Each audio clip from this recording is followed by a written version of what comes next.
All right, kids, today we're going to talk about multiplying and dividing integers, multiplying and dividing positive and negative whole numbers. That is what integers are, okay? So the same rule applies when you are multiplying and dividing integers. The same thing. If they have the same sign, if they are both positive or both negative, your answer will be positive. If they have a different sign, if one's positive and one is negative, then your answer will be negative, okay? The strategy that we use is Mickey Mouse. Here is what the Mickey Mouse looks like, okay? So you will cover the signs that are being used, and whatever sign is left is your answer. For example, if I multiply a negative times a positive, that negative is left, my answer would be negative. Or if I multiplied or divided two negative numbers, my answer would be positive, okay? So let's jump into some examples real quick.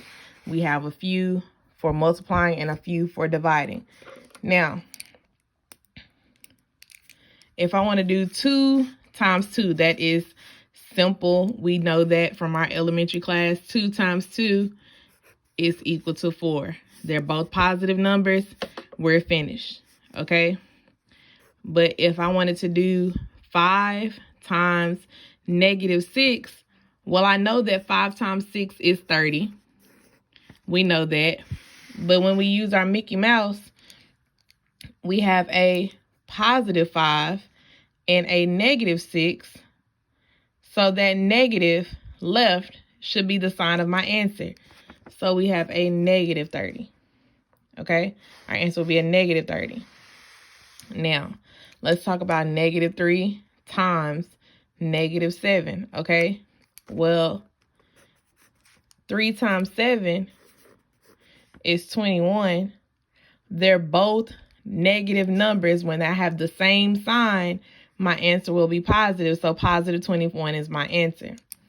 Now it's going to get a little more complicated, okay? Negative 4 times 4 times 3. Okay? We are going to work from left to right. Negative 4 times 4. 4 times 4 is 16. A positive times a negative will give me a negative number. I'm going to multiply that 16 times 3. Go to the side. 16 times 3. 6 times 3 is 18.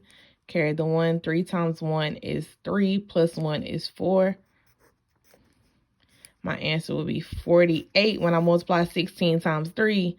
But since these are different signs, my answer will be negative. Okay? Since they are different signs, my answer will be negative. Let's talk about this next one. Negative 3 times negative 3 times negative 5. Left to right. Negative 3 times negative 3. Well, 3 times 3 is 9. They have the same sign, so my 9 would be positive. I want to multiply that 9 by 5. Remember, parentheses with nothing in between and a number on the outside means to multiply. 9 times 5 is 45. Positive times a negative, when they are different signs, our answer will be negative. Okay? Now it's getting more difficult. We have 4 numbers this time. 12 times 7 times negative 3 times negative 1. Whew. Let's work left to right, kids. 12 times 7. 7 times 2 is 14. Carry the 1. 7 times 1 is 7. Plus 1 is 8. We know that 12 times 7 is 84. Okay? Now, let's multiply that 84 times negative 3. Okay? 84 times negative 3. And we still have that negative 1 left. We're just working from left to right, okay? Go to the side again. 84 times 3. 3 times 4 is 12. 2, carry the 1. 3 times 8 is 24. Plus 1, 25. 84 times 3 is 252. A positive times a negative, they are different signs, so this will be a negative answer. Negative 252 times negative 1, okay? Negative 252 times negative 1. Anything times 1 is itself. So 252 times 1 is 252. A negative times a negative is a positive. So this will be our answer, okay? 252 is our answer. Now let's talk division. Negative 36 divided by negative 6. Well, 36 divided by 6 is plain old 6.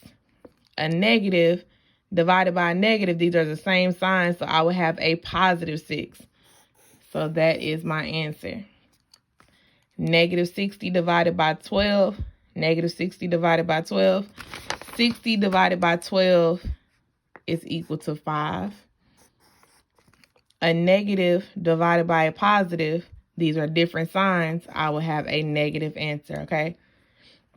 That is multiplying and dividing integers. Remember that the same rule applies. If they're the same sign, I will have a positive answer. If they are a different sign, I will have a negative answer.